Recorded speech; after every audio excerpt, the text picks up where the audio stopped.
Ladies and gentlemen, distinguished guests, I'd like to welcome you all to the 16th Zurich Film Festival, and not just that, to the ZFF, the ZFF Masters with Johnny Depp.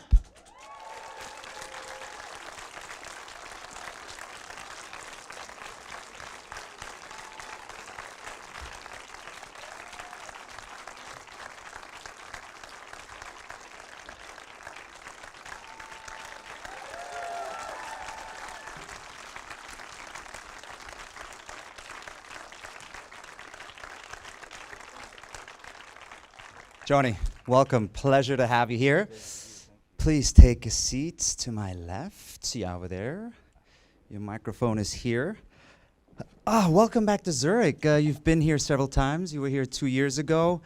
The world has changed quite a bit since then, this year at least. I guess it's been a difficult year for a lot of people, also for the film industry. So what does it mean to you to be back here in Switzerland now, to be able to present your film, the documentary about Shane MacGowan, in front of a live audience?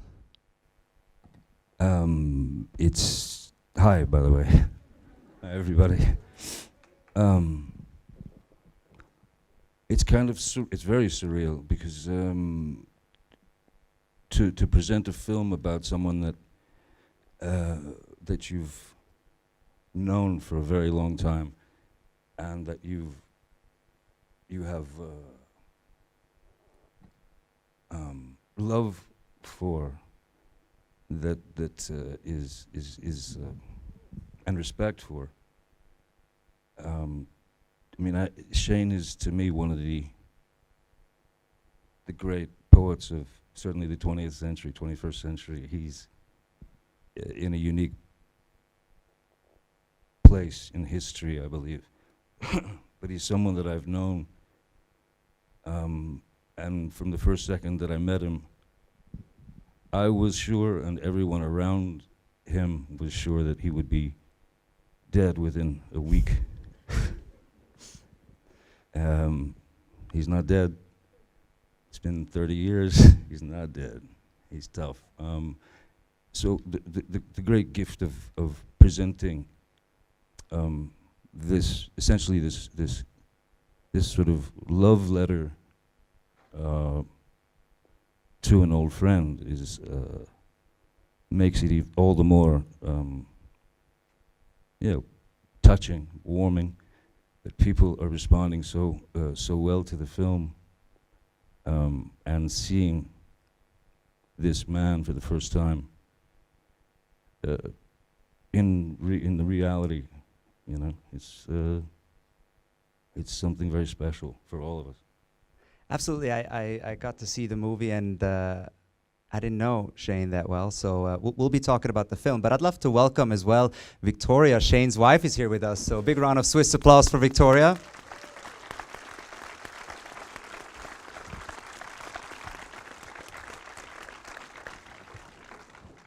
Thank you for joining us here in Zurich and joining, obviously, Johnny. Oh, thank you. Please.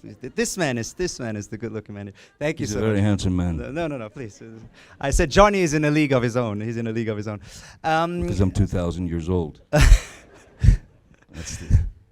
Tell us about, I mean, you've already said, Shane obviously has given us his music. He's a friend of yours. Tell us about those early days when you guys met, and maybe some anecdotes from those early days. Whatever you're allowed to share. Let's see. The very first time I had admired Shane's music, his lyrics especially, but his this raging kind of Irish. There was rebellion in every song. There was truth in every song. So I had fallen in love with the Pogues. I'd loved the band for a long time, and Shane. I was in England with a dear friend who's now made his exit, a guy named Jerry Conlon, and met Victoria, and Victoria brought me to meet Shane. He was in a pub, no, a studio. It was a studio. Which was just, it was exactly like a pub, because Shane was there. And he was sitting on a pool table. He had a guitar in his left hand, and he had a pint of beer in his right hand, and he was teetering like this.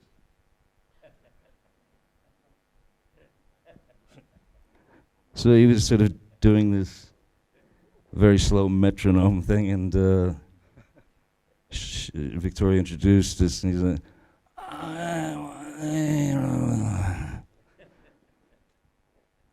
I figured I was all right.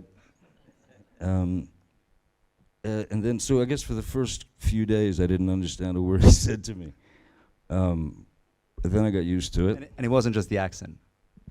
It was his special additions to the accent. You know, things would help him. And you instantly see what a sweet, deep, loving, caring, hypersensitive soul. He's a beating heart, you know. And there are those, as we've always admired those, with such beating hearts, like the hypersensitives, the Baudelaires, the Edgar Allan Poes, the James Joyce, the Brendan Behan's,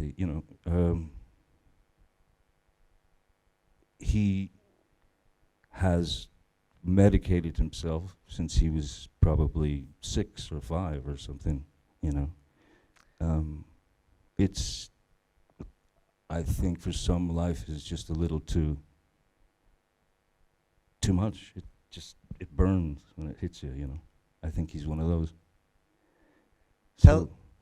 Sorry to interrupt. I didn't mean to interrupt. Tell us a bit about the Pokes and the amazing music he writes. I mean, you say and others say he's a poet, but he doesn't like to call himself a poet, I think. Is that right? No, he doesn't. He doesn't. Which I understand why he wouldn't want to call himself a poet. It's too big a league to join on your own. You know, you can't. Somebody else has to say the words. The person can't say the words. I would never.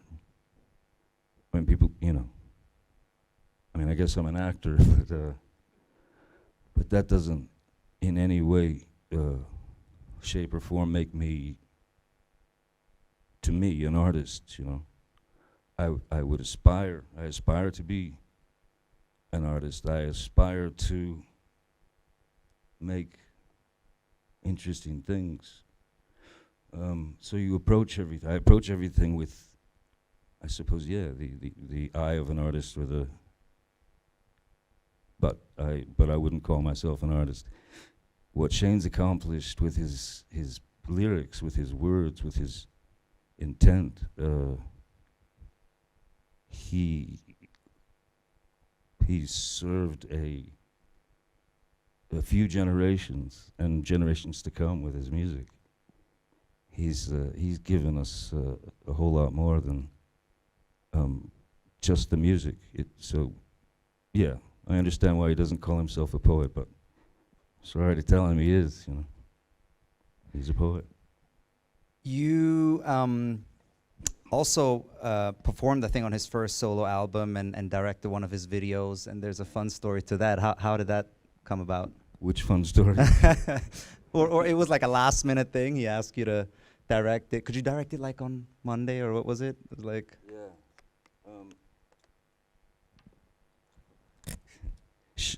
I was in New York City, and I was in some hotel room. I think it was Friday. It was like a Friday evening, and Shane called me, found me in my hotel room, and said, "Johnny, what are you doing?" I said, "Nothing." "Are you busy on the weekend?" "No." "Well, what's going on?" And then he just said, Would you want to make a video?" I said, "Sure." Yeah, I figured he wanted me to be in a video or something of his. So I said, "Sure, I'll do it." And he said, "Good, I want you to direct it." "Okay. When? When can you do it?" I don't know, man. Like, it might take a while. Can you do it on Monday?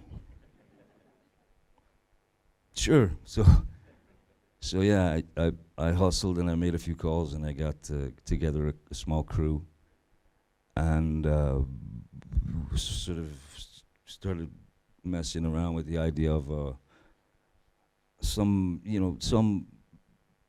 story to put inside the video, something. So yeah, we miraculously got it together, and there we were. We found ourselves in this bar that we'd chosen to shoot in, and I thought it would be great to make Shane this very dashing, very cool, super handsome, decked out, bartender with the shades and the whole bit, and he looked like a mafioso. He just looked beautiful. And then to take myself and wrap myself up even more and make me the loser, which was fun. So yeah, we did that video I think we shot it in about a day. Yeah, and then we cut it together and sent it out. He seemed happy, and I did play on the on Shane's first record with the Popes, and I think my credit on that record was weird guitar noises or weird noises.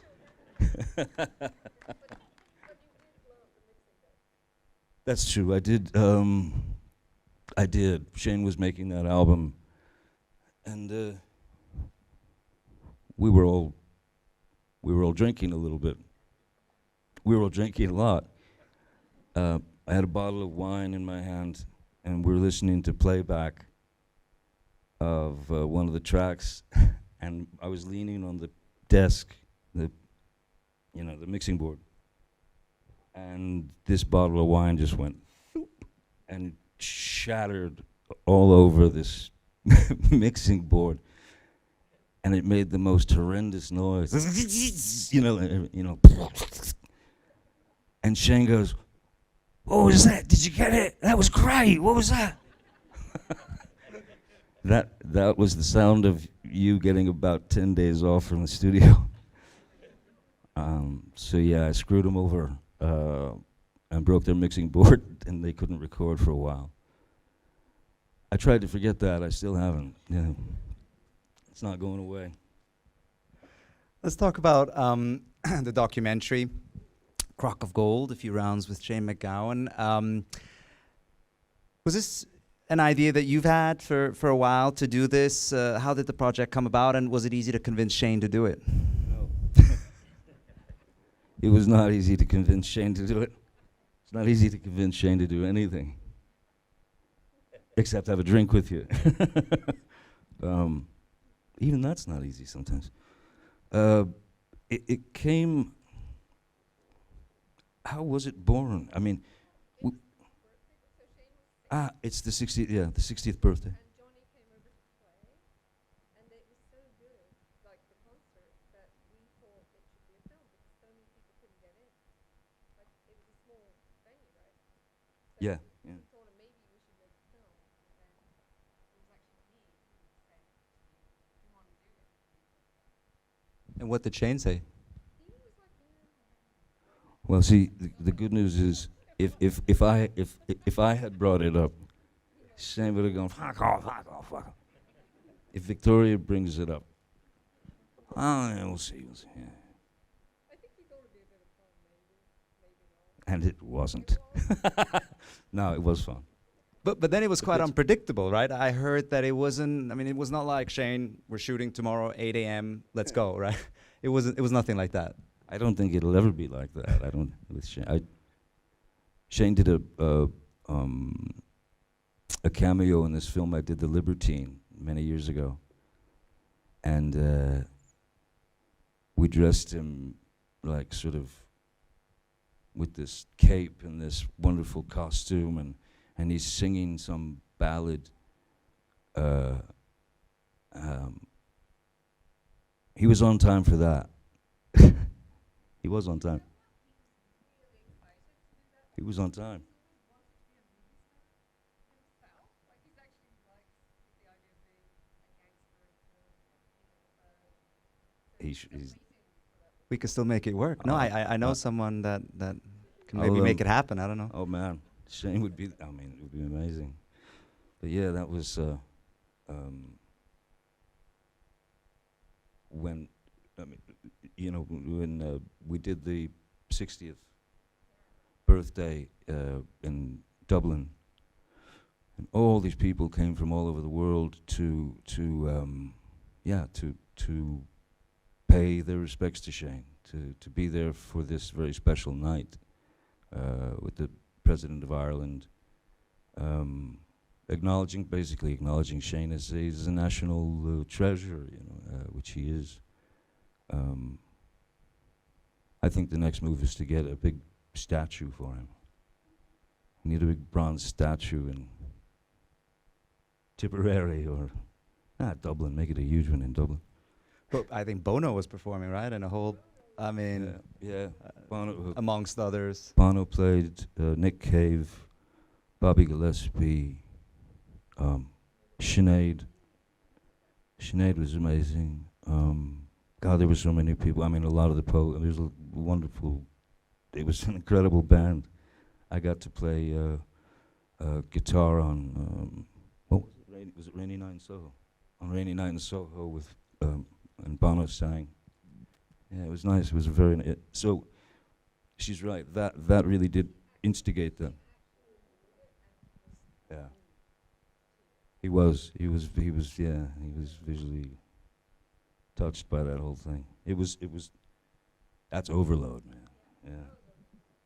How was your 60th birthday? Oh, Bono was there and Johnny Depp was playing the guitar, and it's just my 60th birthday. Obviously, we don't want to give away too much from the film, but Shane, I think he wouldn't want it to be just an interview with him. It was conversations with various different people. Who decided which people were the right people to have these conversations with him? Was it Shane himself? I mean, I know you're in it, and obviously you, Victoria, and I don't know who chose all the people. It was probably Victoria. It was probably Julian. It was probably Stephen Duders, our producer. Stephen chose everyone, and we'd like him to tell us why. No, but I thought it was really, it was a great roundup of various types of people.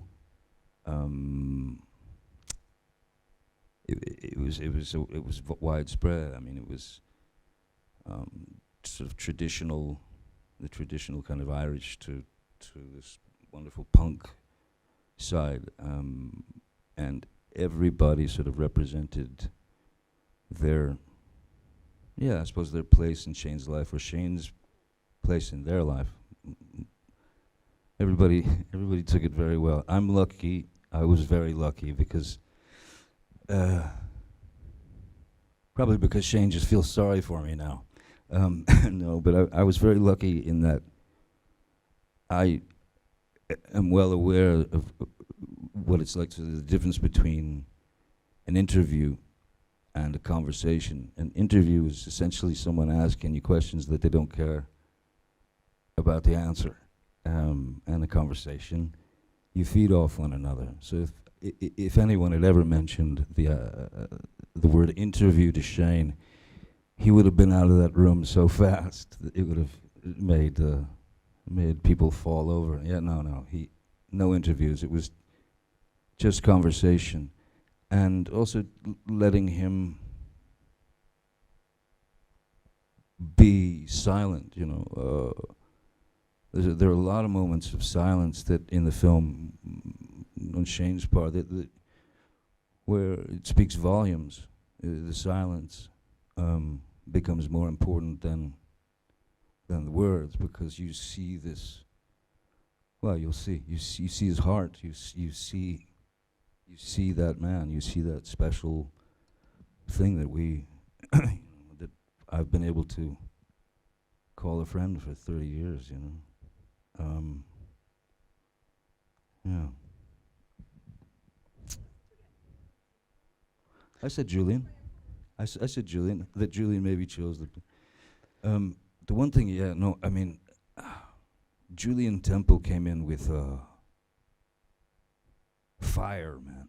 He came in with fire and intensity. He came in with, because he's known Shane for a very, very long time. He's photographed Shane during the early days of punk rock, Pistols, The Clash, all that.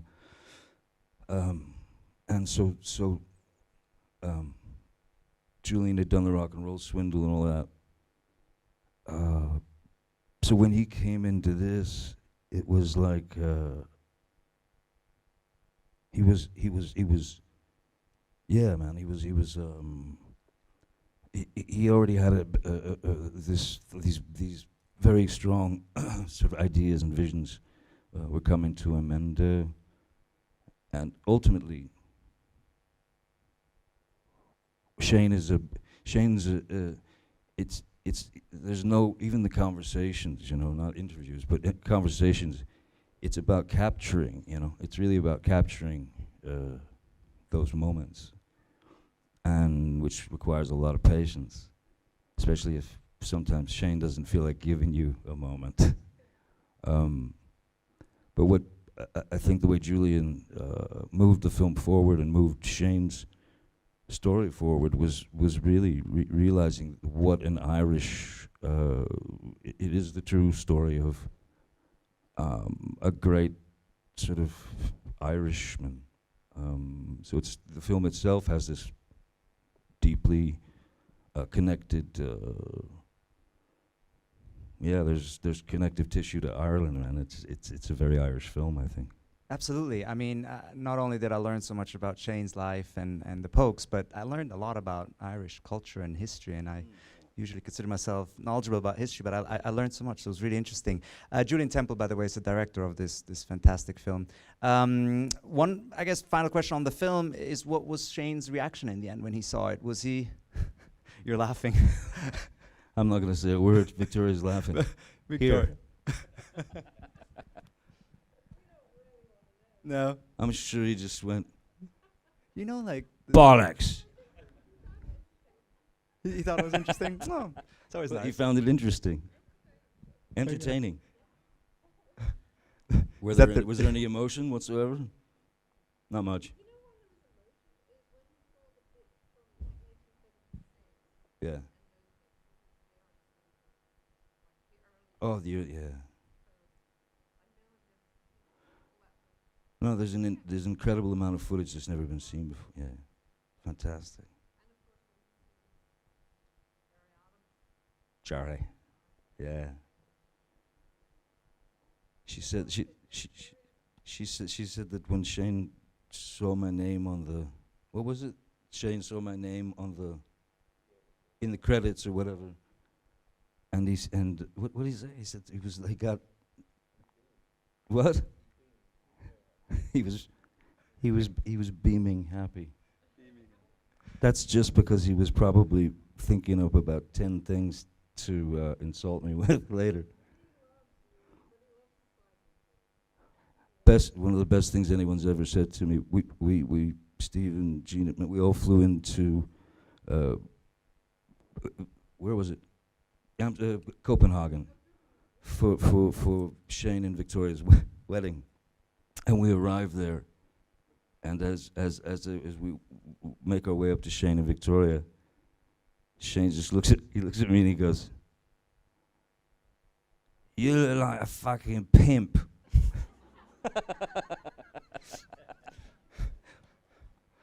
Suit on, you know, a fedora. Pimp. You look like a... What's that? He calls me white trash, yeah. Oh man, I wish we could be there on one of those nights. Well, you definitely get a glimpse into sort of not only their friendship, but yeah, just Shane's life with this wonderful documentary premiering tonight here in Zurich. I'm sure that some of the fans here would love to hear a little bit about your career. You've kind of made this yeah, this decision at an early stage in your career that you would only want to do films that you want to do and not focus on box office and whatnot. And for people who don't work in the industry is often and more often than not driven by money. So I think it's quite an achievement that you were able to sort of focus on the art more so than the money. Tell us a bit about when was that time in your life when you were, was that a specific moment where you were like, you know what, life is too short to do stuff I don't want to do? Well, yeah, what happened really to me was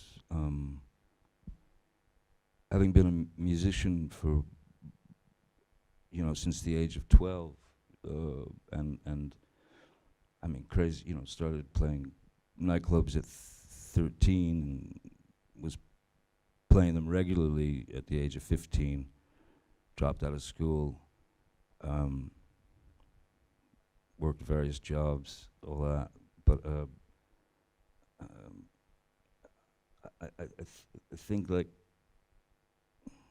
having been a musician and having that be the true love of my life, when it came into the idea of doing a movie, I wasn't an actor, so I didn't care, really. I made a couple of films, but I didn't care. It was somebody wanted to give me, I don't know, at the time it was like $1,800 a week. So I was, yeah, I'll take it. I don't care. Well, it doesn't matter because this is not my thing. So, and then somewhere along the line, I found myself stuck on that road and realized that the music was going to have to take a back seat somehow. And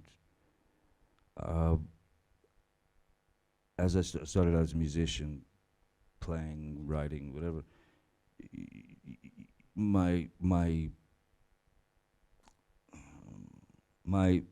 I suppose my outlook on the acting, becoming an actor was, well, if I'm going to become an actor, I want to be, I want to be the punk rock actor.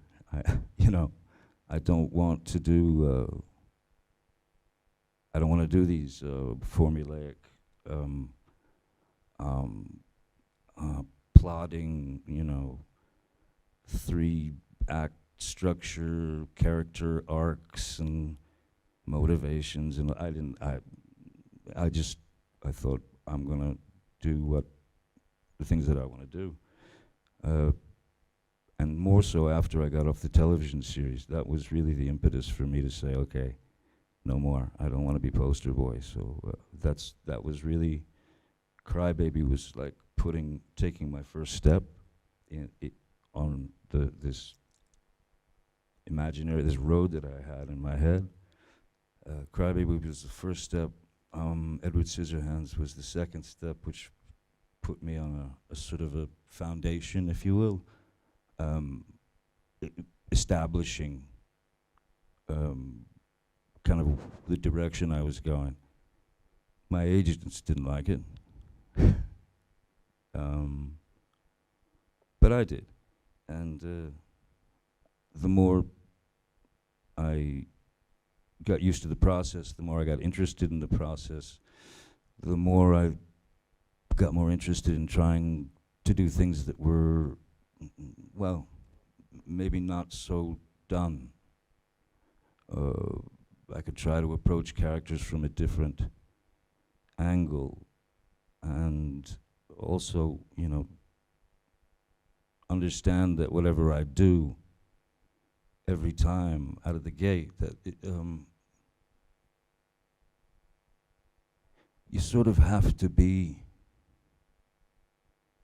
I think you need to feel like you're about to fall flat on your face, when you approach something. I think you need to feel failure hanging around, for potential, I think you need to be in a corner sometimes to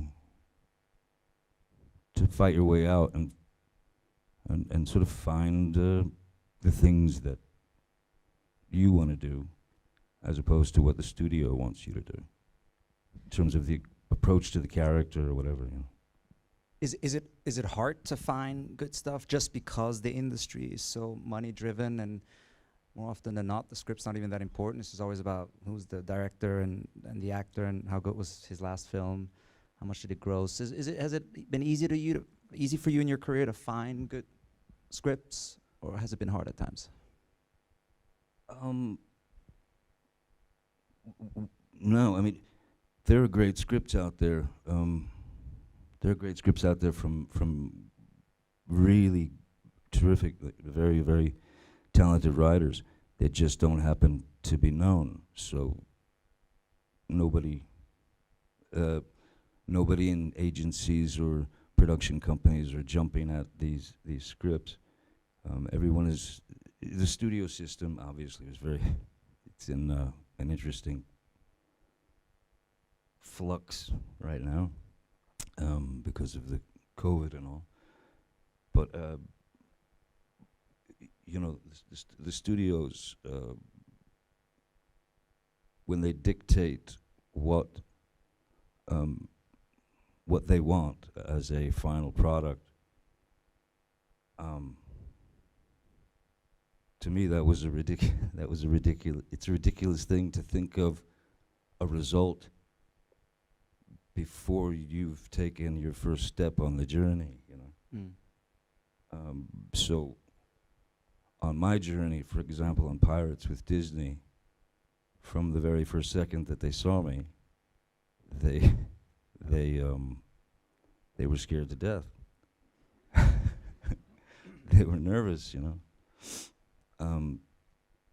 Yeah, they were afraid. They didn't think that anyone would understand a word that Captain Jack said. I got calls from, you know, upper echelon Disney people asking me if, is the character drunk? Are you drunk? What's the thing with the hands? What's this? What's all that? And what is he saying? And why is he like that? Is he drunk? Is he screwy? Something's wrong up there. Is he gay? You know. And fortunately, I had the answer right then and there. Since she said that, I said, "But Nina, don't you know that all my characters are gay?" Which, of course, worried her a lot more. That their apprehension to what I was doing, I wasn't discouraged in the slightest. I know that sounds weird, but I actually, you know, I really, you know, I believed in what I had come up with as a character. I believed in it, and wasn't prepared to change it. And I told him that you're welcome to fire me. You got to pay me, but you're welcome to fire me. It's okay. I understand. It's scary. I understand. But if you trust me, I mean, you don't get anywhere if you don't take the risk, right? If you don't leave your house, you're not going to find that crock of gold, as it were. So yeah, it didn't discourage me at all. In fact, it's happened several times with studios, mostly, where the character gets them worried. I find it fuels me, you know. It fuels me. It gives me. I know that if they're worried that I'm doing my job correctly, you know, if they're scared, that means that I'm doing something that they find obtuse and unpleasant for their precious 3-act structure. Right. Because I try to ruin that with the character, you know. That's my job. So yeah, that kind of thing fuels you, you know. It just makes you want to show them all the more. So when they asked me to bring it down, I turned it up. Which is the right thing to do, I think. Yeah, I just think it's admirable. I have people working in the industry, and it's just hard when you have all these people around you, and everyone wants to make money and push you in a direction. So to be able to do something that you love and obviously follow the art, I think is an achievement. We're almost at the end, unfortunately, but I'd love. Shall we get the audience I to would love to, potentially? yeah, if anybody wants to If ask anyone has a question for Johnny, I think that lady was really quick over there. You can just stand up and shout out loud.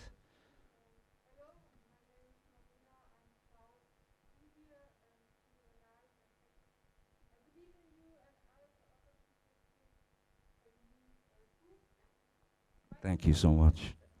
Very kind.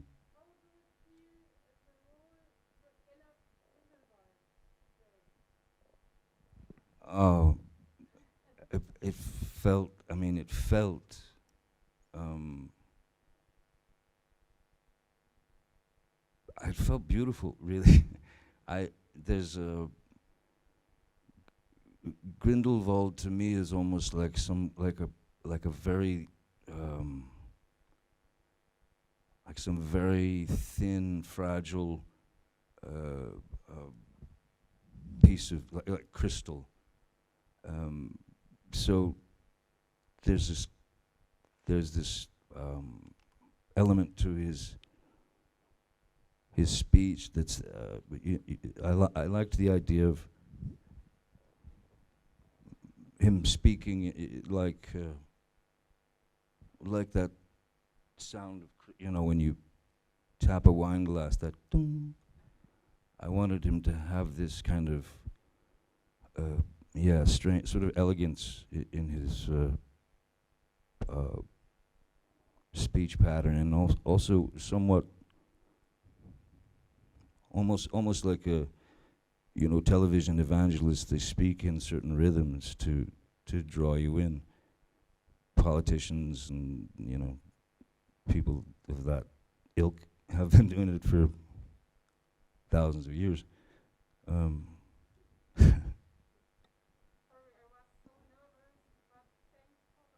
no, not at all. Thank you. I'm nervous.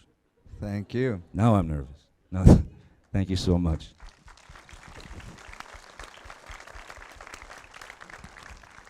Thank you for Great. asking that question. The blonde lady is. Hi.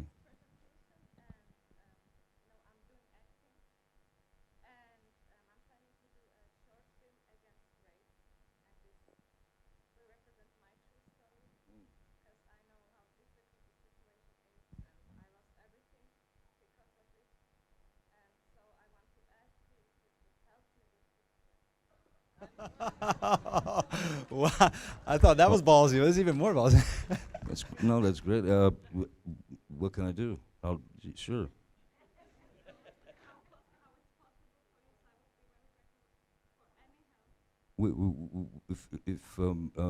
If this gentleman here, that's my son. No, that's Stephen, my producer. And your story sounds, yeah, it sounds. I mean, it's subject matter. It's that's going to be a difficult thing for you to dive into. Hmm? Yes, of course. Yeah, yeah. Well, I'm sorry. A lot of pain, I'm sure. Well, I'm so sorry for you having had to uh, go through that kind of that horror. And I think you're very brave to have the impetus to turn it into something that is cathartic and helpful for you, and helpful for others who've experienced the same kind of thing. So yeah, yeah, for sure. Just give him exchange. I think he even has cards.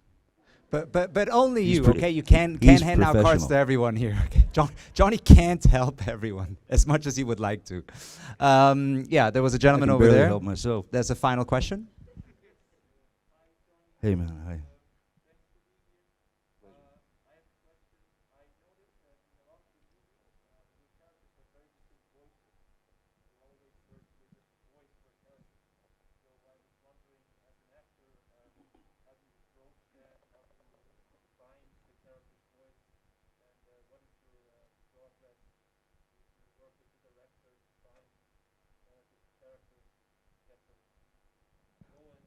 Yeah, yeah.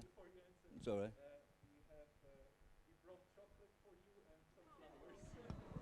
Oh man, Swiss chocolate. so kind. Wow, thank you very much. That's very kind. Yeah.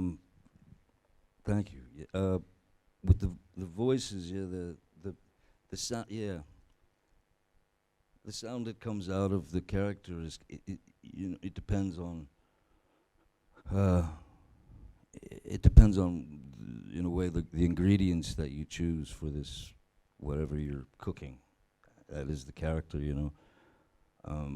Like one example, uh, the character of Willy Wonka. For me, I started thinking about children's show hosts. You know, those guys who talk. Hi, good afternoon, everyone. Is everyone happy? That guy. But then I thought, well, that's interesting place to start. What's the next layer of this of the ingredients, you know? And then I thought, what would it's just a thought that came into my head. What would George W. Bush sound like if he were not stoned, but incredibly stoned? Like incredibly stoned to the point where he's beyond any paranoia's not. He left that would have came like, you know, months before. So I wondered what he would be like, just absolutely as high as he could possibly be on marijuana. So the combination of these talk show hosts and George Bush stoned turned into that guy. You know, he's. Thank you. I came in with that. Thank God that was a film that it was Tim Burton, we've done, I don't know how many, eight or nine films together, and he's my brother and family. But even Tim, when I showed up on set and started talking like, "Good morning, star shining, the earth says hello," even Tim was like, "Wow, wow, you're really onto something here." So yeah, that felt appropriate to me for that character. And then when you've got like the another sort of like Whitey Bulger, James Bulger, for example, because he was a Boston guy, and this I'd never heard his voice, but he had this intense sort of. The visual was enough for me, you know. I knew what he would sound like. Yeah, they just come to you like a Mad Hatter. The Mad Hatter was, Christ, what was he? I don't know what I saw. I saw this. Yeah, I just saw this sort of broken toy who was riddled with what's that glue they used to use for hats, to make hats? There was some special ingredient, I can't remember what it was, but it was uber poisonous and toxic. So hatters back in the 19th century, it was orange, this stuff. And they used to go mad from this stuff. It actually used to drive them crazy. So that's where the whole idea of the Mad Hatter came from. So I just thought, if this guy's this poisoned, this gone, he'd probably be almost like a child, you know. So then he came like that,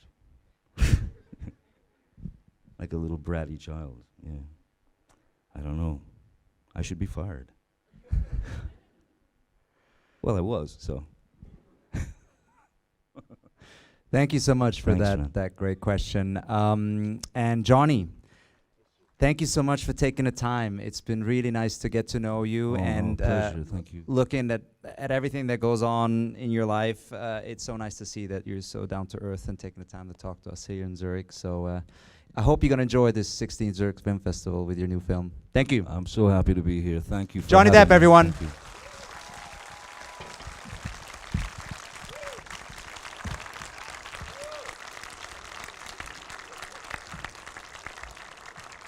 You're very, very, very kind. Thanks a lot. I hope you see the film. I hope you like the film. Take care. Cheers.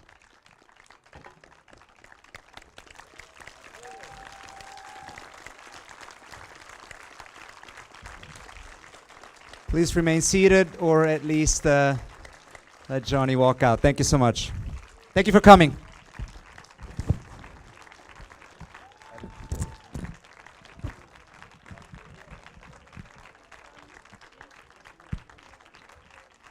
This is Sean. Hello.